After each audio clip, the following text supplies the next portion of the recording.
Assalamualaikum warahmatullahi wabarakatuh. We are from Group Blues and we present our findings in the last topic in this syllabus, which is incentive and compensation system. Okay, before we go deeper, before that, I will introduce our group members, which are NURFATEHHA, Nabilah, IZZATI, SYAZWANI, and also NORSYAFIKA Nabilah. Okay, my name is AIMAN Nabilah binti ABDUL Kader, metric 1200736. Okay, next, this is our table of content that will present by our presenter. Okay, first, the presenter will present the goal, congruence, and principal-agent relationship. Next, the theory that included in this topic, which is expectancy theory and motivational theory. And our presenter also will explain the link between performance evaluation and organizational reward system. Also, lastly, the presenter will reveal the real cases that implementing incentives and compensation systems in real life. Okay, firstly, before we go deeper, we need to understand what is a goal congruence. In the previous presentation, Group Amico also have touched the goal congruence. So in a simple term or in a simple word, goal congruence can be defined as when all people in the organization share one goal or share one mission to achieve. In real life, obtaining goal congruence among the organization's managers is the main obstacle or the main problem to an organization functioning properly. It is because managers are often unaware or doesn't take care too much about the effect of their decisions on the other parts of the organization. Also, it is natural for people, for human beings, to be more concerned and be more focused on with the performance of their own units rather than with the effectiveness of the entire organization. So by that, to achieve goal congruence, the behavior of managers throughout a decentralized organization must be directed toward achieving organizational goal. One way of doing this is by developing performance goals and incentive schemes.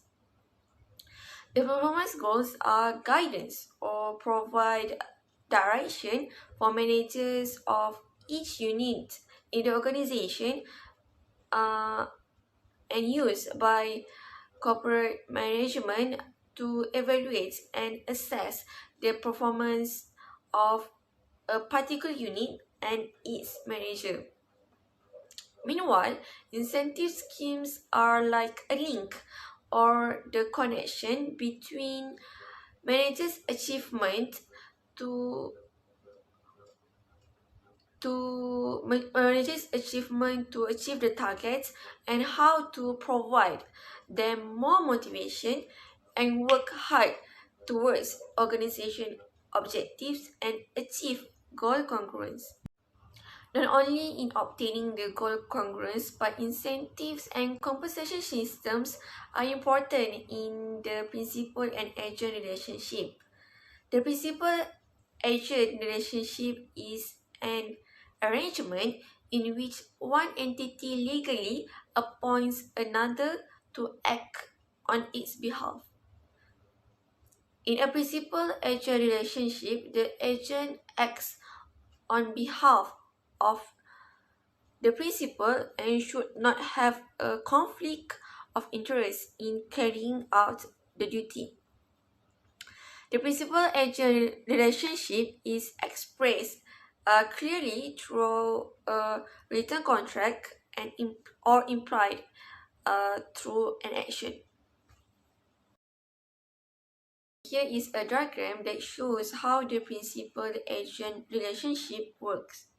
Okay, first, the principal hires an agent to work to generate profit for their principal. Meanwhile, an agent works to a level that maximizes their own utility. For example, company shareholders are the principals and managers are the agents that have been charged to run the company by the shareholders' directions. So since the shareholders here hire the managers and employees in order to generate profit for them, what the shareholders can do to ensure that the agents or the employees do their work in the best condition and gain the maximum profits. Of course, one of them is by using an effective incentive and compensation system. Okay, the incentive scheme consists of processes, practices, and also systems that are used to provide levels of pay and benefits to employee. At any level of the organization, employee remuneration may consist of a base salary, performance-related pay, and also non-financial rewards such as a better computer, a better office equipment, overseas travel, and also can be a dinner at an expensive restaurant for the family. Using some parts of employee remuneration to achieve financial or non-financial performance targets can provide strong and positive incentives for managers and employees to strive for a higher and better performance. However, if the performance measurement system is not designed carefully, it may encourage behaviors that do not improve the organizational performance. For example, an excessive or too much emphasis on striving or achieving a high ROI can lead to dysfunctional decisions, as we saw in a earlier or the previous presentation. So to conclude, designing an incentive schemes that encourages goal congruence behavior in a company is complex. It's difficult to reward managers and employees for their past actions, and at the same time to encouraging them to improve their future performance. There are some issues that need to be considered in designing an effective incentive and compensation system, which are the composition of the incentive itself, whether it must be in cash, shares, or other etc. Also, whether the rewards are to be tied to specifically individual or to a group performance achievements. And the timing of the payment also need to be looked, whether it must be in time or deferred. Managers also need to understand what types of rewards that motivate their employees. Okay, that's all from me. The next presenter will continue the presentation by explaining the extrinsic and intrinsic motivation. Next, my name is NURFATEHHA binti RAHMAN and my metric number is 1200667. So next slide is the definition of motivation. So motivation can be interpreted as a process of factors that influence to the person's effort and intensity to achieve their goals. And there are two motivations, which is intrinsic motivation and extrinsic motivation. So intrinsic motivation is motivation that derive from interest and enjoyment of the work, while an extrinsic motivation is motivation that derive from sources outside the individual. So, intrinsic motivation can be maybe arise when employees experience the following. So, first, choice. So, when the employer give the employee the opportunity to choose whatever the task that they want to do, or to choose how they want to do their task, then the employee will feel motivated to keep doing their job. So next is competence. So competence is linked with the previous factor, which is when the employee is given the opportunity to choose how they want to do the task, then they will be enthusiastic to do the work. So when they feel enthusiastic to do the work, they will feel that they are more efficient in doing their job. So when they feel they are more efficient and so when they feel they are more efficient in doing their job, so it will keep motivate them to keep their job to keep doing their job properly than the previous. Next is meaningfulness. So when the employee give a meaningful task to their so when their employer give the meaningful task to the employee, then the employee will feel appreciated and will feel responsible to do the job properly. Next, progress.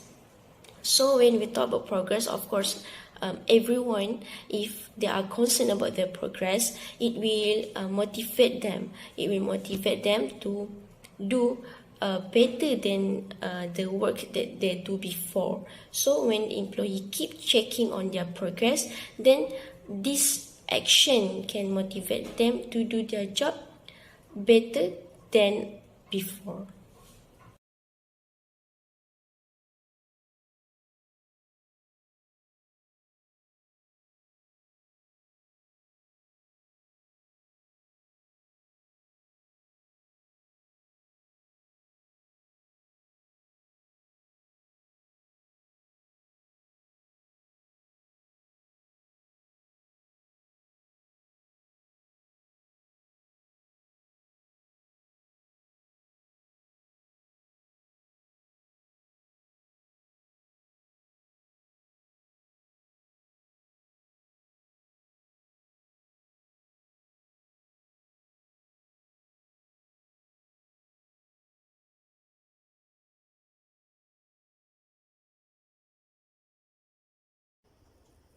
Assalamualaikum warahmatullahi wabarakatuh. My name is SYAZWANI binti ZAISATUL KHAIRY. My matrix number is 1200782. Today I will present about motivation theory. But first, I will explain about what is motivation. Motivation is a state of mind filled with energy, passion, which drive a person to work in a certain way to achieve desired goals. Motivation is a force that pushes people to work with a high level of commitment and focus, even if things are going against them.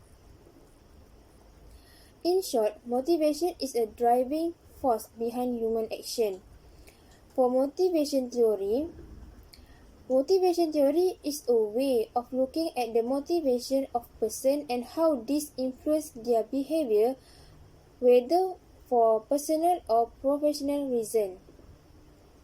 This motivation theory is important to every aspect of society, but especially relevant to business and management. Motivation is a key to more profitable employees, as a motivated employee is more productive. There are 5 factors of motivation. First, Maslow theory of hierarchical needs. Second, Herzberg two-factor theories. Third, McClellan theory of needs. Fourth, McGregor theory X and theory Y. And lastly, theory of expectancy. For the first theory of motivation is Maslow theory of hierarchical needs. This theory was developed by Abraham H. Maslow. He is believed that a person will be motivated when all his needs are fulfilled. He demonstrates this by creating a pyramid to show how people are motivated and mentioned that one cannot rise to the next level unless lower level needs are fulfilled. This means that the lowest level needs in the pyramid are basic needs, and unless these lower needs are satisfied, people do not look at working towards satisfy the upper level needs. At the slide, we can see the pyramid. At the very bottom in the slide is psychological needs, which are basic needs for survival such as air, sleep, food, water. Next, we have safety needs, which is protection from threats, deprivation, and other dangers. Next, social needs.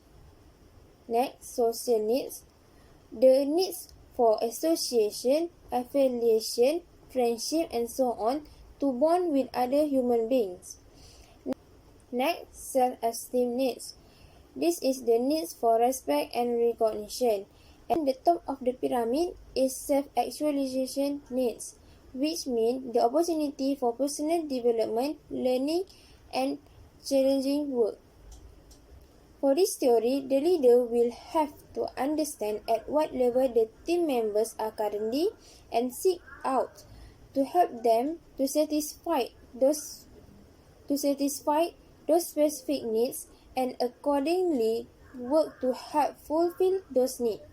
This will help the team member perform better and more ahead with the project. Example company that use this theory is Apple Incorporated. Apple apply on Maslow theory of hierarchical needs to keep their employee happy. In order for their employee physical needs to be satisfied, Apple provide workers an average salary of $12 per hour. This means that everyone is being paid well. For safety needs are fulfilled by annual safety check on the workplace. Employees are provided with health care. For social needs, Apple give their employees paid vacation and holiday.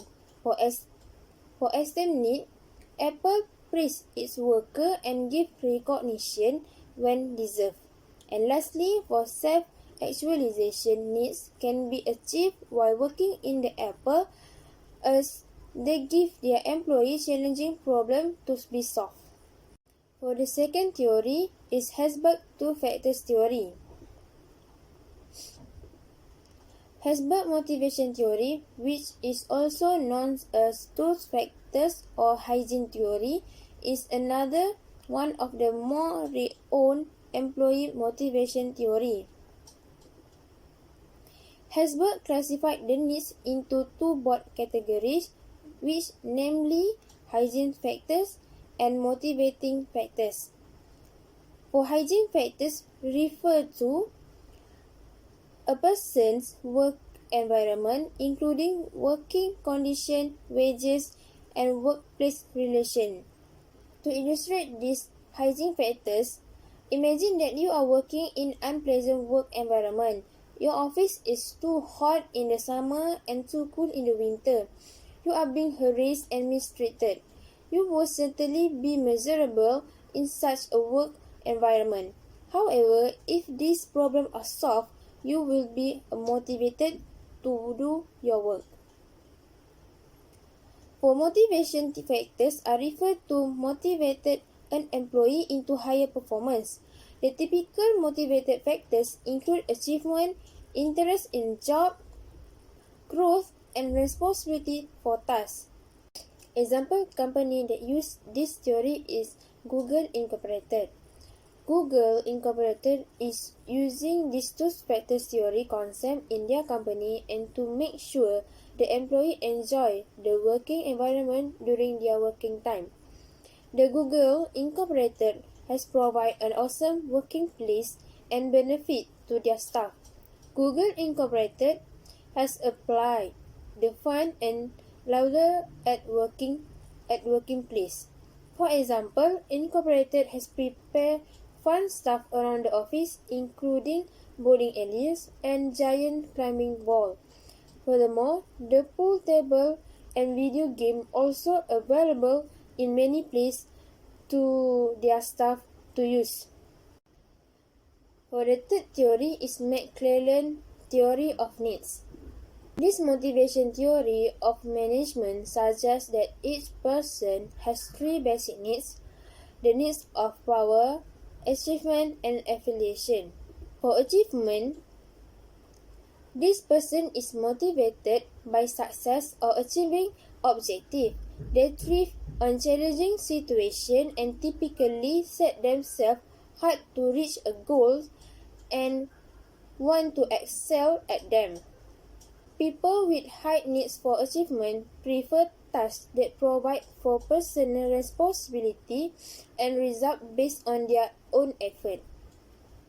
For affiliation, a need for love, belonging, and social acceptance. People with high needs for affiliation are motivated by being liked and acceptance by others. They tend to participate in social gatherings and may be uncomfortable with conflict. This kind of person is work really well with others and will seek out for social interaction. Lastly, for power, a need for controlling own work or the work of others. People with high needs of power desire situations in which they exercise power and influence over others. This kind of person are typically strong leaders and self-disciplined. Example company that use this theory is Samsung Electronics. For affiliation, Samsung Electronics has perfectly good environment for all their employees.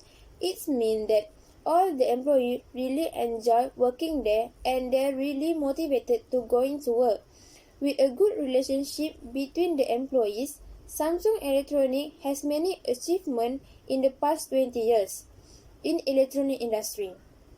Based on McClellan theory, achievement is one of the motivators for the employees. All the achievement that Samsung Electronics has accomplished made the employee work better and harder. Also, with all the achievement, the employee can feel proud working there. A big company like Samsung Electronics provide promotion opportunity for each employee that work really well. The purpose of the promotion is to make the employees motivated. In this case, based on the McClellan theory, Samsung Electronics has applied one of the motivators, which is power. Promotion is one of the examples for applying power. Samsung Electronics give an equal opportunity employee for men, women, and disabled. Assalamualaikum. My name is NURSYAFIKA Nabilah binti ABDULLAH alias ABDURRAHMAN. My matrix number 1200783. The next theory is McGregor theory X and theory Y. In theory X, it explains manager who accept this theory believe that if you feel that your team member dislike their work, have little motivation, need to be watched every minute, and are incapable of being accountable of their work, avoid responsibility and avoid work whenever possible, then you are likely to use an authoritarian style of management. In theory Y, managers who accept this theory believe that if people are willing to work without supervisions, take pride in their works, see it as a challenge, and want to achieve more, they can direct their own effort, take ownership of their work, and do it effectively by themselves. For example, company Google Incorporated. In the previous slide, IZZATI has said that Google Incorporated had applied Herzberg two factors theory, but theory that performed by Google have disadvantages. It have wasted the money of the company. This is because it costs a company a lot of money to set up or establish all the facility, and it cannot make sure that the employee be more efficient on their work. So, the management had applied in the Google Incorporated its Theory Y by Douglas McGregor. The Google Incorporated performed this Theory Y because their tasks tend to be more flexible and innovative. Besides, their company always need the new concept and idea to support their current situation on the world and work hard to keep the new technology going. The last theory is expectancy theory. Expectancy theory was developed by Victor Vroom, business school professor at the Yale School of Management in 1964. It states that intensity of work effort depends on the perception that an individual's effort will result in the desired outcome. Simply put, people work harder when they believe increasing their effort will improve their performance and lead to rewards. For expectancy theory, there are three elements from this theory. The first element is expectancy, the second element is instrumentality, and the last element is valence. The first element is expectancy. Expectancy is the assumption that if you work harder, you might get a bigger reward. Expectancy push people to gather the things they need to do jobs such as raw materials and tools, the right skills, help from their boss and informations. Some factors may influence the level of expectancy. The first factor is self-efficacy. In self-efficacy, the belief in your ability to successfully perform can impact your motivations level. And the second factor is goal difficulty. The difficulty level of your goal may influence the outcome you expect from your work. And the last factor is control. The level of control you feel you have over your performance can influence the effort you make. In simple words, expectancy is an effort that employee put in that will lead to a certain performance. The second element is instrumentality. The idea of instrumentality is that your pay is based on how well you do at work. For a reward to make a difference in how someone works in the future, it must follow a few basic guidelines. This is some basic guidelines that need to be followed. The first is clearly communicate the reward a team member can expect to receive. The second guidelines is team member can trust their manager or supervisor to give them an appropriate reward for their effort. And the last guidelines is team members have clear expectation for their rewards. And the last element is valence. Valence is the measure you give to the result that you hope to achieve for your performance. This frequently depends on your own needs, objective, values, and motivational factors. It will help a person reach their personal goals. Expectancy theory most likely occurs when someone is expecting something positive, such as reward. Without the reward, it will be less effort compared to when something will be rewarded for the result of the outcome. For example of expectancy theory is Apple Incorporated. Apple Incorporated use expectancy theory to motivate the employee to achieve the goal which are measurable, attainable, and specific. Employees attempt to increase their job performance level to get the reward. Based on the slide, we can see the reward provided by Apple Incorporated to their staff. The first reward is 3 to 5% bonus based on salary if achieve their target. The second reward is a free iPod Shuffle or iPhone as a reward for any accomplishment. Third is salary increment up to 25% for great performance. The fourth is receive discount $500 off of a Mac or $250 of an iPad with conditions at least they need to work 90 days. And the last reward is get 25% discount on Apple hardware. And the right side of the slide shows the achievement achieved by Apple Incorporated after they apply the expectancy theory. Bismillahirrahmanirrahim. My name is Nabilah binti SAHRI. My matric number 1200700. Today I want to present about link between performance evaluation and organizational reward. Performance evaluation, also known as performance review or performance appraisal. Performance evaluation is the process of evaluating how effectively employees are fulfilling their job responsibilities and contributing to accomplishment of organizational goals. The process of performance evaluation is a systematic process that assessing an employee's performance. This evaluation is especially useful to understand each employee's individual abilities limitations in order to set training, determine compensation, and calculate suitability for advancement. The objective of performance evaluations are to measure and improve the performance of employees and increase their future potential and value to the company. There are 7 steps of performance evaluation process. The first step is job analysis. The manager needs to define and analyze the job to make sure that employees agree on their duty and job scope of standard. Next step is setting up the standard which will be used as a base to compare with the actual performance of employees in order to establish performance standards. Through this step, the manager can evaluate whether the performance of employees is successful or unsuccessful and measure their contribution to the organizational goals and objectives. Once the standards are set, management is responsible to communicate the standard to all the employees of organizations, and the employees should be informed and the standard should be clearly explained to them. So this will help them to understand their roles and know what exactly is expected from them. The next step is the most difficult part, that is determining the actual performance of employees, that is work done by the employees during the specific period. The continuous process is needed to monitor the performance throughout the year.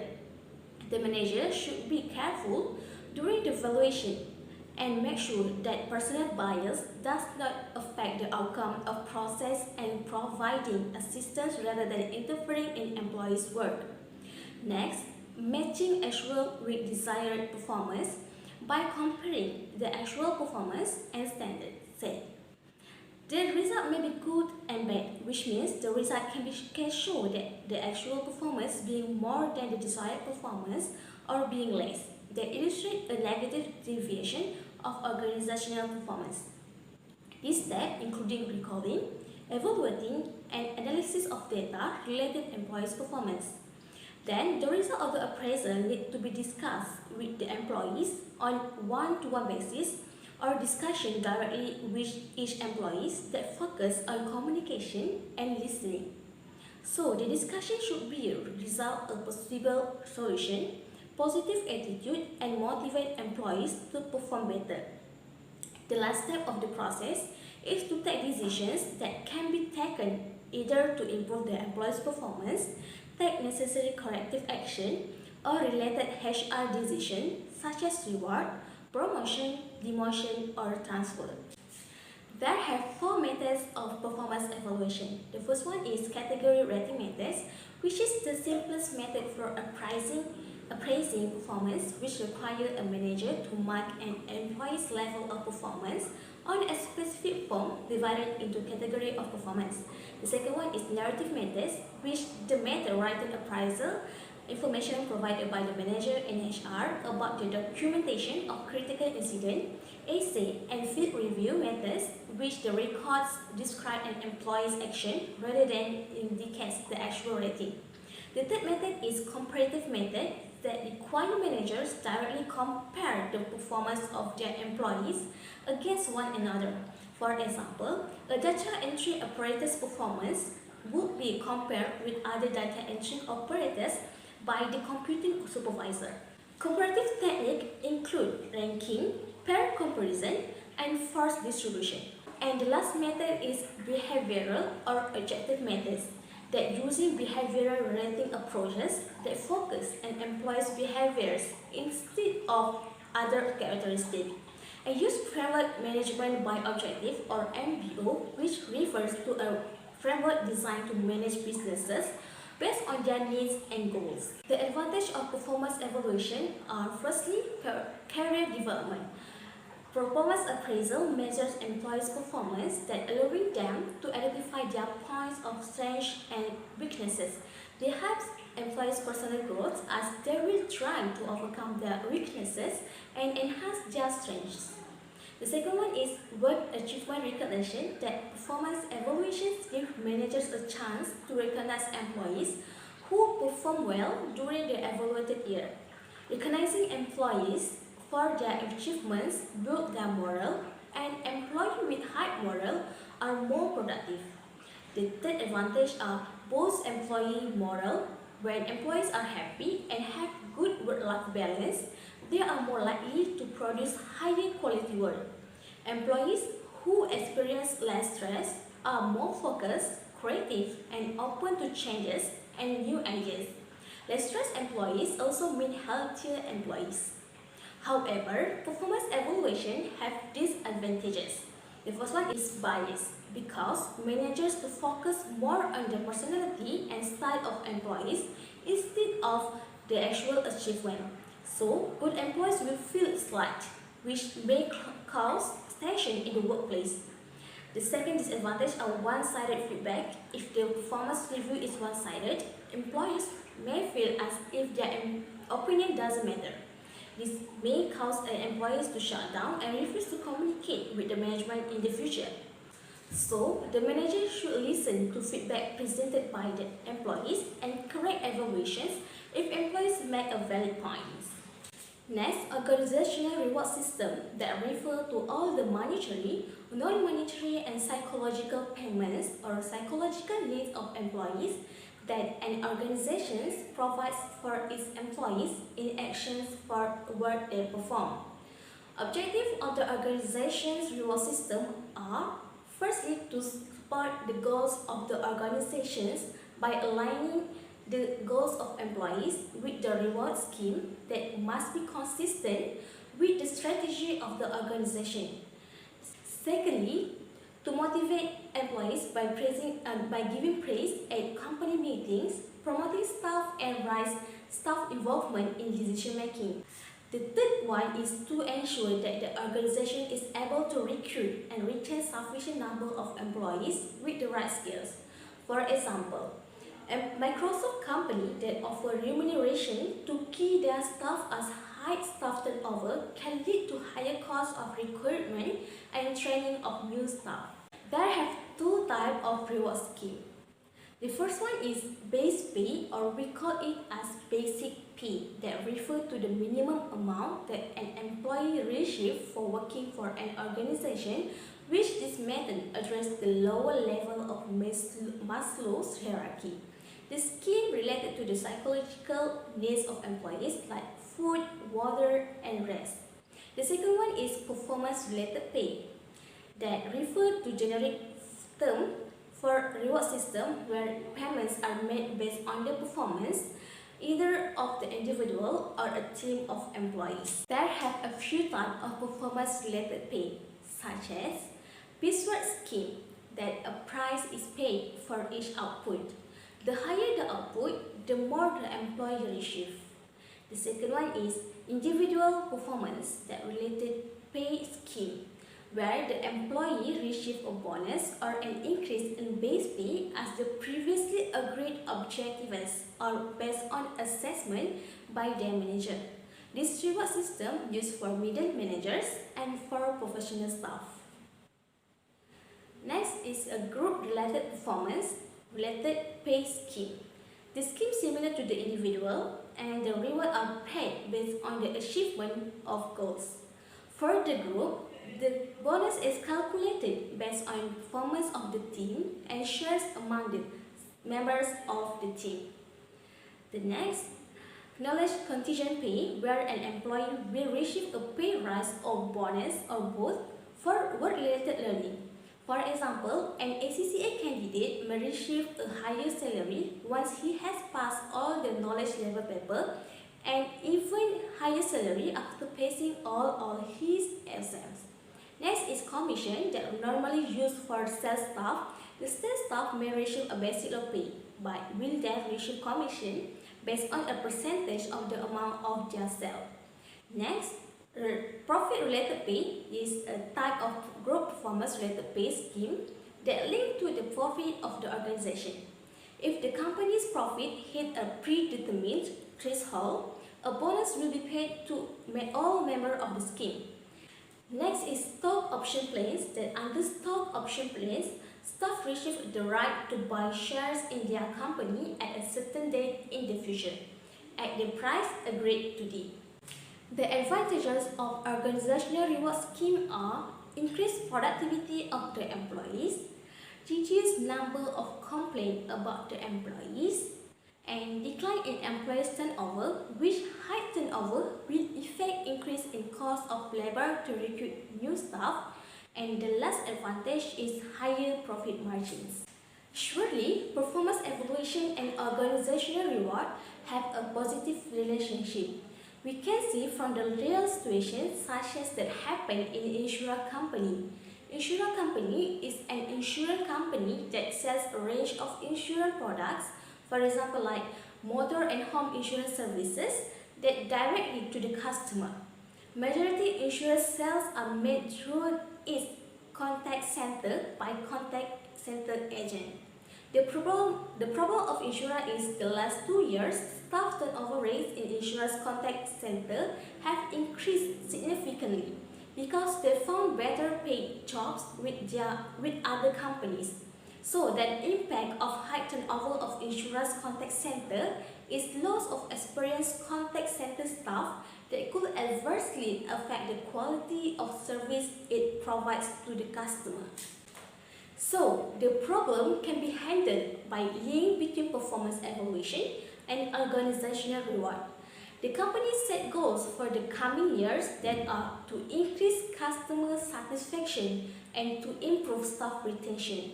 Also, a reward scheme has been proposed for the contact center, which agents being eligible for a bonus up to 20% of their salaries based on their performance agreed to key targets. The first target is average call length. That the last year the average call length was 12 minutes, and however the target is for agents average call length has to be below 10 minutes. The second key is customer satisfaction score that enable agents to deal with more customers and reduce the amount of time a customer has to wait to speak